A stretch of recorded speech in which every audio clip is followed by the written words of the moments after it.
నమస్కారం గురుగారు. మహాదేవ. గురుగారు, విదేశాలకు వెళ్ళాలనేది చాలా మంది యొక్క కల. అయితే ఈ వీసా అనేది చాలా మందికి రిజెక్ట్ అవుతుంది. అసలు జాతకరీత్యా దానికేమైనా సంబంధం ఉంటుందంటారా? ఎందుకు రిజెక్ట్ అవుతుంది? తప్పకుండా ఉంటుందమ్మా. వీసా రిజెక్ట్ అనేటువంటిది అంత ఈజీ విషయం కాదు. హ్మ్. అసలు ముందు విదేశాలకు వెళ్ళాలి అన్నా కూడా హ్మ్. మనకు జాతకరీత్యా హ్మ్. మంచి యోగాలుండాలి. అవును. తరచూ వీసా రిజెక్ట్ అవ్వడం గానీ, హ్మ్. లేదా ఇప్పుడు మొన్నొకరు కాల్ చేశారు హ్మ్. నాకు హ్మ్. తిరుపతి నుండి. హ్మ్. సో, వాళ్ళ భార్యాభర్తలిద్దరూ కూడా హ్మ్. ఇంటికొచ్చారు. లైక్ సమ్మర్ హాలిడేస్ అని ఇక్కడ పిల్లల్ని ఇక్కడ వదిలేశారు కొన్ని రోజులు. ఇక్కడ వాళ్ళ అమ్మా నాన్న దగ్గర ఉన్నారు ఈ సమ్మర్ మొత్తం. హ్మ్. తిరిగి వెళ్దాము అని అనుకునే క్రమంలో వీసా రిలేటెడ్ ప్రాబ్లమ్ వచ్చింది. ఏం ప్రాబ్లమ్ వచ్చింది అంటే, వీసా రిలేటెడ్ అంటే మన అమెరికాలో ట్రంప్ హ్మ్. ఏమైనా గతంలో ఏమైనా కేసులున్నాయా? కేసులుంటే గిట్లా హ్మ్. వాటికి సంబంధించి అక్కడ లైక్ ఏమైనా అమెరికాలో ఏమైనా కేసులు గిట్లా ఉంటే గిట్లా వాళ్ళ వీసా ఆపమని చెప్పి ఒక ఆదేశం. Okay. Drunk and drive case కింద 2012లో హ్మ్.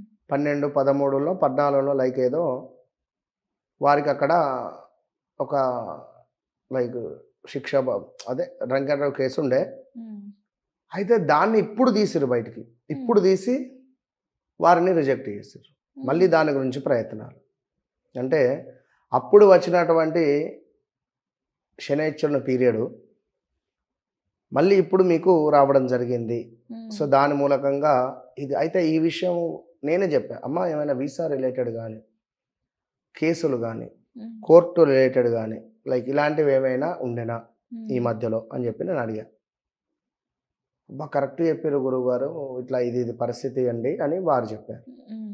ఓకే. ఓకే. అన్న తర్వాత విషయాన్ని చూడడం జరిగింది. సో, హ్మ్.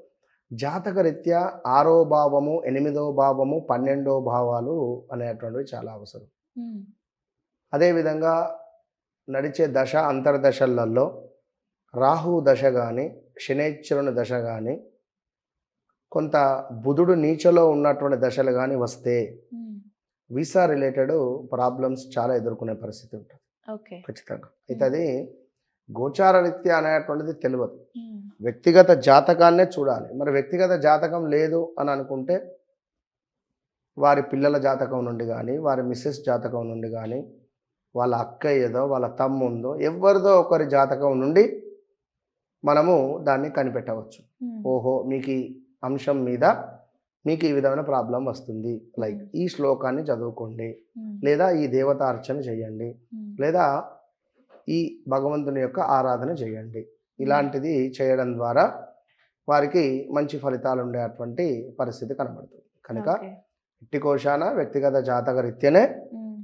మనము చూసుకునేటువంటి పరిస్థితి. ఓకే. ధన్యవాదాలు గురుగారు. మహాదేవ.